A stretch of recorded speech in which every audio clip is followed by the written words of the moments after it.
Julen Gabiria da egilea eta Patxi Gaiogok egin zion argazkiak.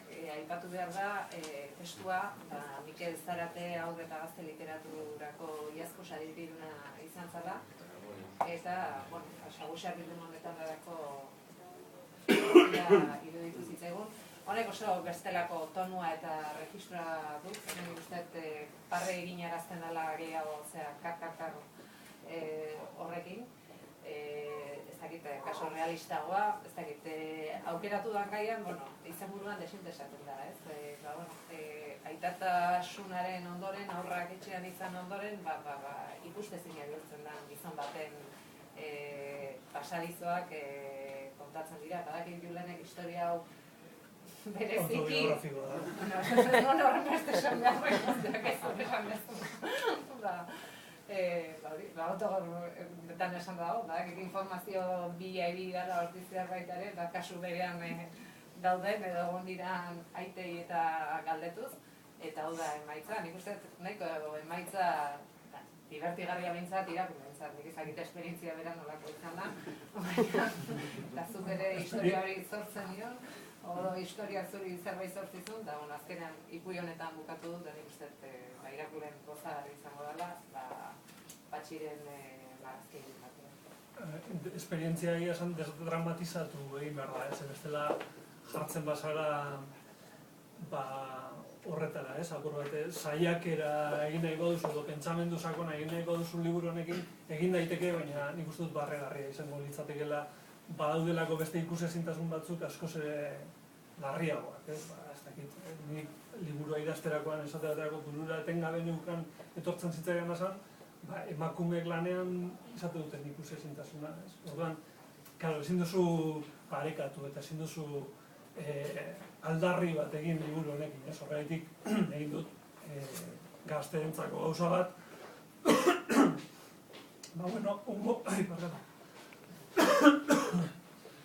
Humorezkoa eta Patxiren argazkiek ere humorezkoago bihurtzen duten. Egin batean mintzat autobiografikoa dela, ez? Nik duela 4 urte izan nintzen lehenengo zaita, eta momentu horretan ikusezin bihurtu nintzen erabat.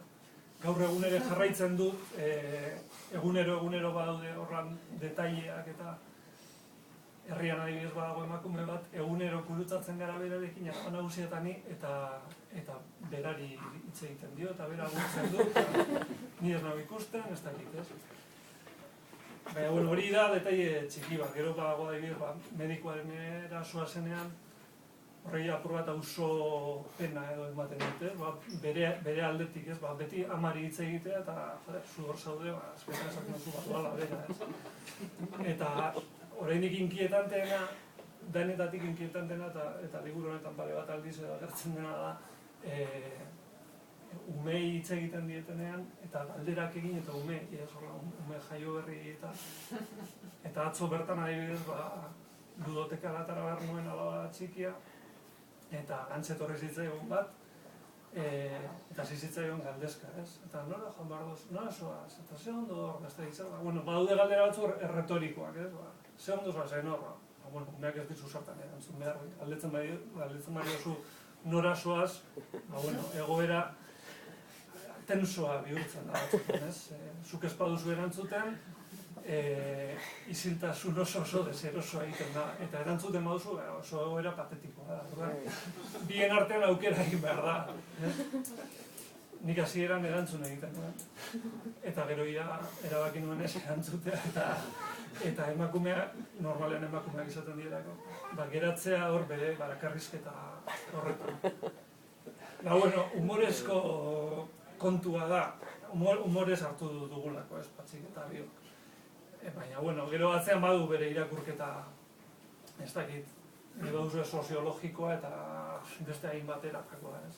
Ez dakit, alde batetik niri dagokidan ez, aitaren ikuspuntutik, benetan aita izan nahia, ez? Aita erabatekoa eta gizontasunetik aitatasuna praktikatzea, ez? Emetasunetik amatasuna praktikatzen da moduan, ez? Hori batetik, eta gero beste aldetik, apurtzu bat trabak edo jartzen dituzten horien aldetik, ba hori, ez onartzea gizarte aldatu zari dela eta bueno, apurka gizonok igual sentitu dugu gure esparrua, gure zela uste genuen esparrua inbaditua edo, ez? Eta putzu bat gizonak eratu gara, apur bat hor desorekatuta, non gauden jakin ezin da, gizontasuna, gizonkeria, zer praktikatu behar dugun, zer nondi jo behar dugun, eta horretan gaude, ez? Aita ona izan nahi duenak, bueno, nik ez dut esango izan aita ona izatera duzorrez, baina